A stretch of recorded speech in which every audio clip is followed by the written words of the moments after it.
Okay, so good day everyone. This time our topic is resilient urban governance and the smart cities.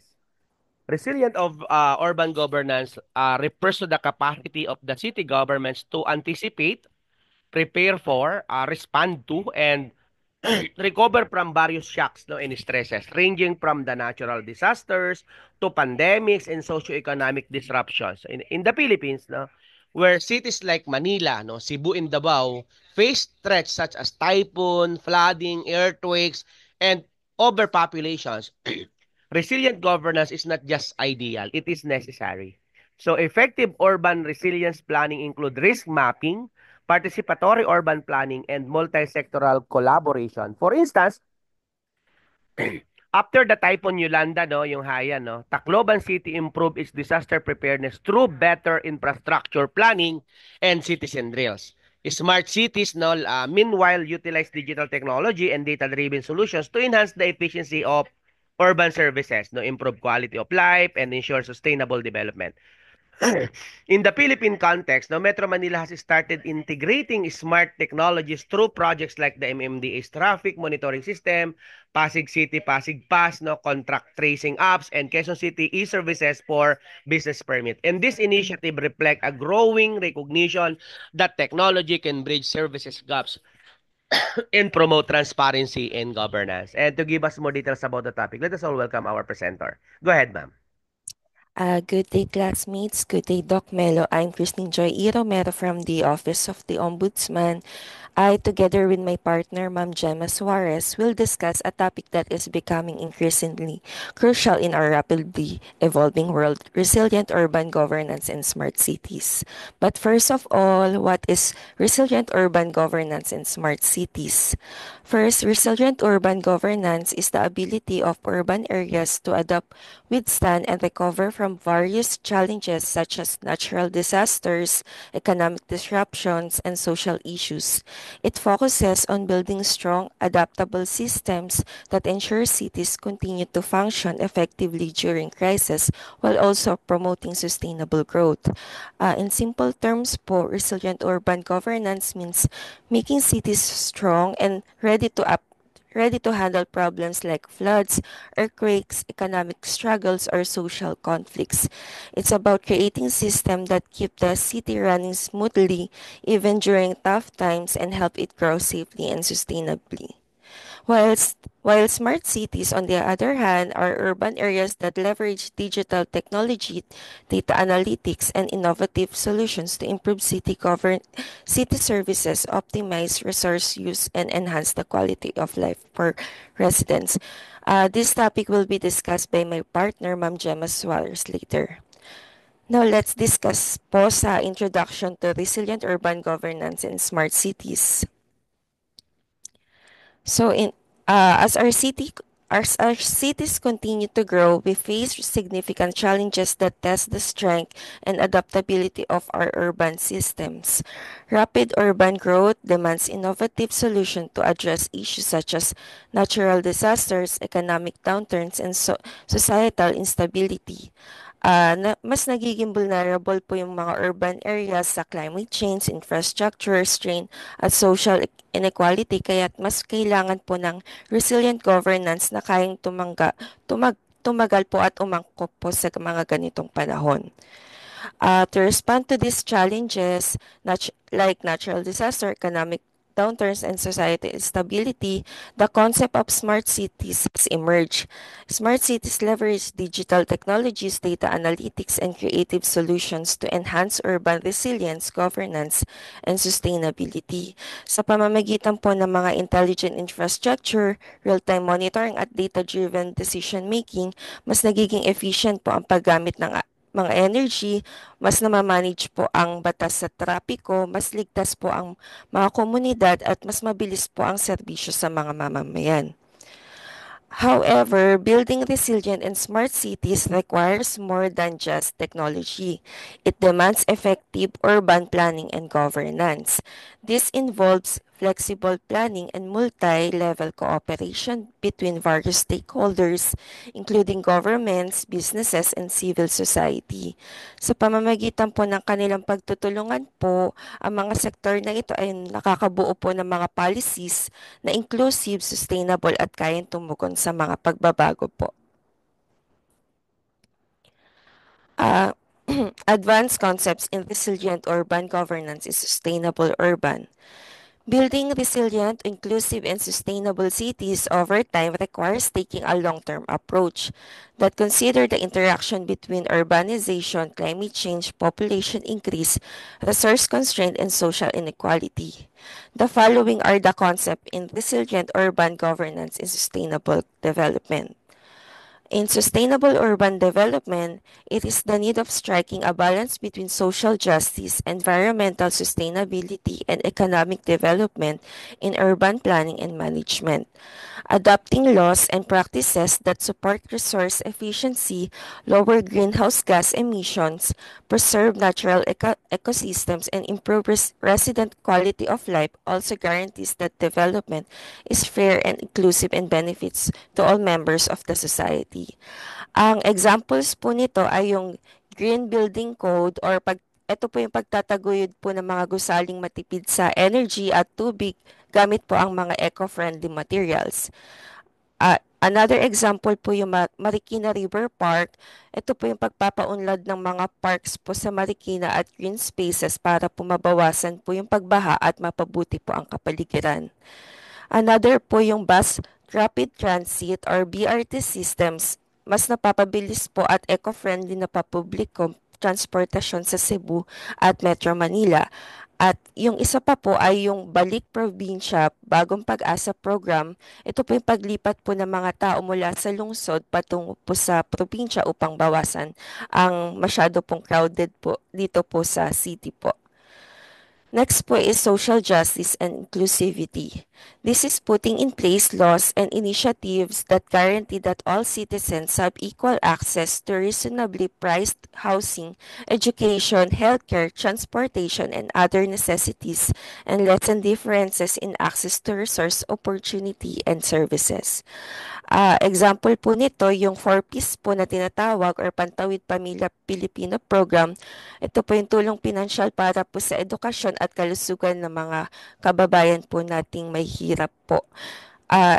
Isa pa pong example po yung Universal Healthcare Act. Ito po yung lahat ng Pilipino po ay may access po sa abot kayang serbisyong pangkalusugan.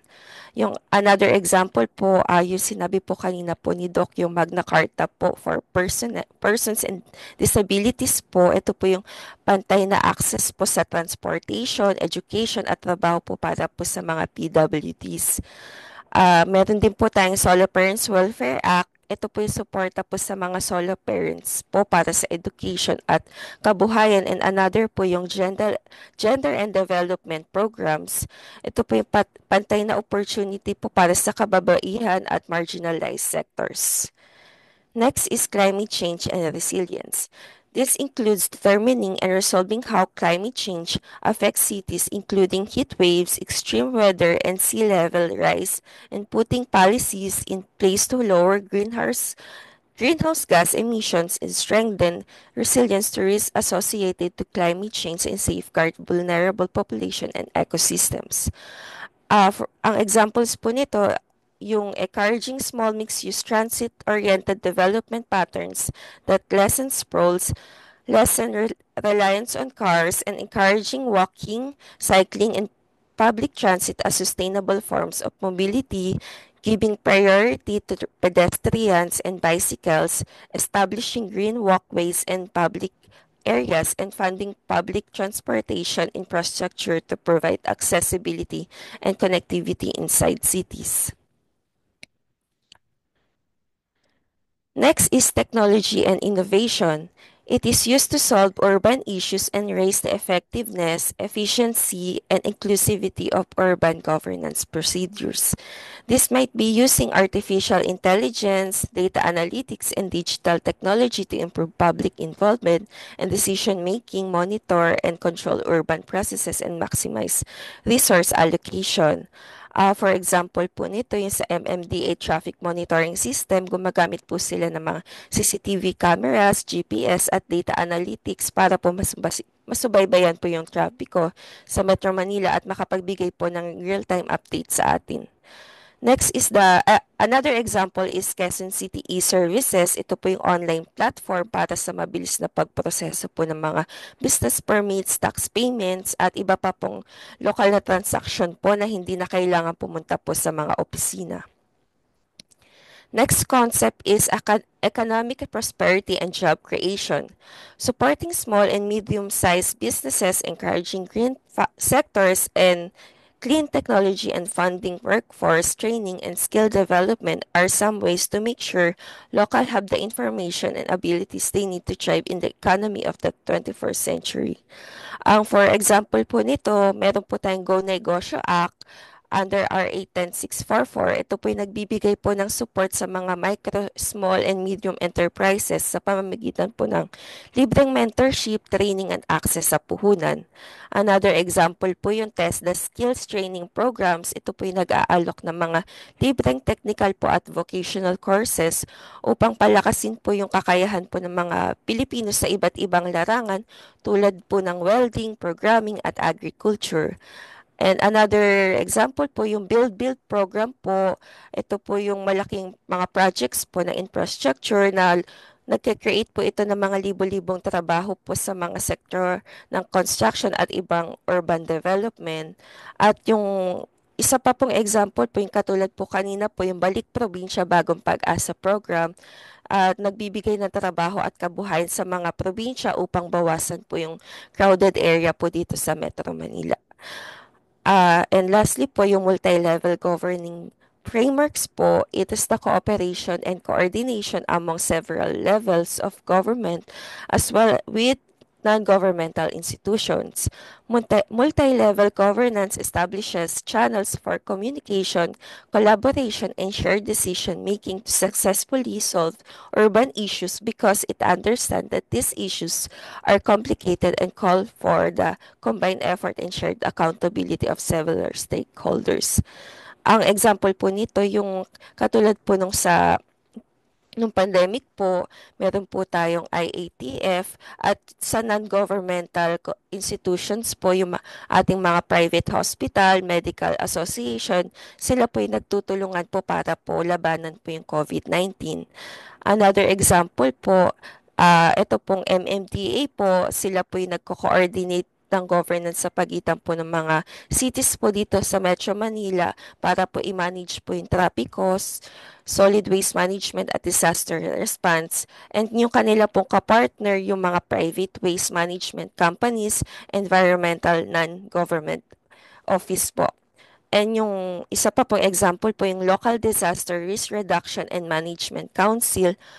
Ito po, nakikipagtulungan po sila sa mga barangay, lungsod at probinsya at at yung mga non-governmental institution po kagaya po ng Red Cross, NGOs like the Save Children, community-based organization po para po makatulong po at sa paghahanda at pagbangon po during po ng mga sakuna po. In conclusion po, the resilient urban governance and smart cities are key to addressing the complex challenges brought about by rapid urbanization, climate change, and socio-economic disparities.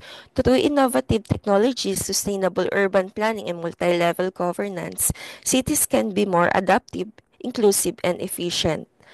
That ends po my part and it will be continued by my partner, Ma'am Gemma Suarez. Thank you po. Hello po, good afternoon.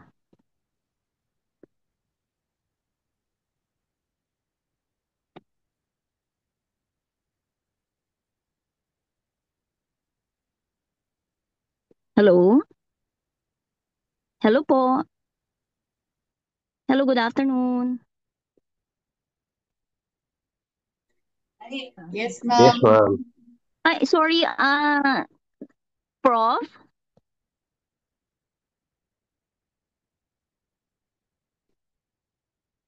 Hello po, Prof. Melo.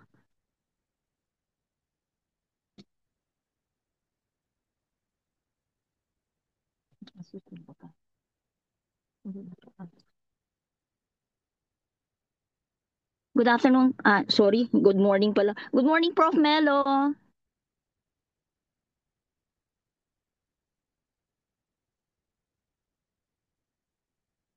Hello, classmates.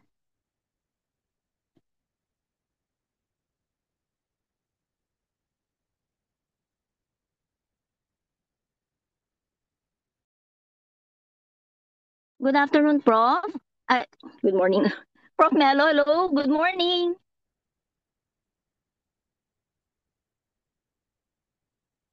Nakikita Facebook Good mo. morning po. Good morning. Nakikita ang Facebook. Nakikita na Hello yung po. message.